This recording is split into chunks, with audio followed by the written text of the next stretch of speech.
First, let me apologize for my appearance. This has been now probably going on week 3 where I have not shaved and I haven't had a haircut. I did have bathed, but I am Keith Chino. So the story you're going to hear is something I have decided to call Tales from the Hammock. I'm sitting out in this old hammock that is in our unfinished porch, still working on the porch. And this all came about the other day because my daughter Brittany saw a post my wife posted about our trip in 2010 to the Easter egg hunt on the White House lawn. Well, I mentioned to Brittany that it held significance for me, and it actually goes back to the Easter lie of 1971. So I will tell you guys a little bit about that. So in 1971, I was in first grade. I believe I have the video here, or not the video, but I have the yearbook picture. Actually, I think the original first grade yearbook has disappeared because of the family. You know, we have been pretty upset, and it has been something that, so I'm going to switch this around really quick on the camera. Oh, I can't do it. Darn it. All right, so I'm going to flip the camera around really quick, and this is Miss McAllister's class. But that was most of the group, and there I am right there. So that was most of the group that was probably in my first grade class. If we look, my first grade teacher was Miss Taylor, and we will show her. So what Miss Taylor had to do with this whole thing was in 1971, when we all came back from Easter break. Here's Miss Taylor. So she is right there in the picture.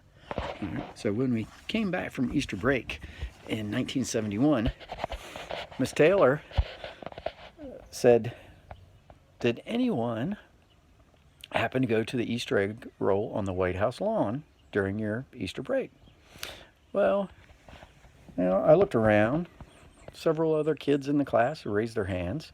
So I'm thinking I wanted to join in with everyone as well, so I raised my hand too. I raised my hand and never thought any more about it until that night when I got home. My dad said it was PTA night, and for once, and I don't think he'd ever gone before, and I doubt that he went since, decided to attend my PTA meeting. So Mom and Dad go off. I don't know where I stayed. I might have gone over to the Timmonses or something. Sometimes when the Timmonses were around, we had a babysitter.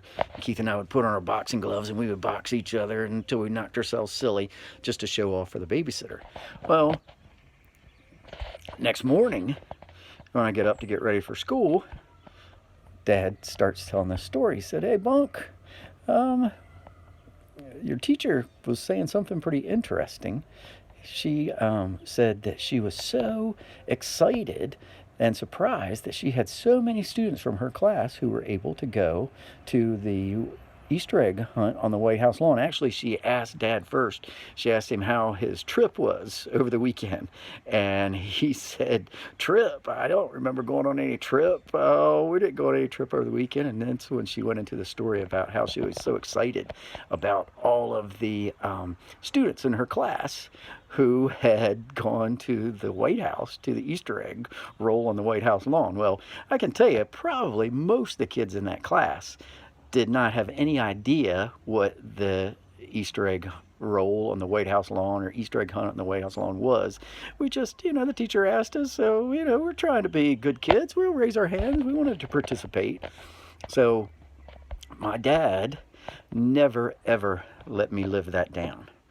I spent the next, 40 years almost, every Easter hearing about if I was going to go to the White House to do the Easter egg hunt on the White House lawn like I did when I was in first grade. And he loved to tease me about that. It's probably one of the things that my dad got great joy from.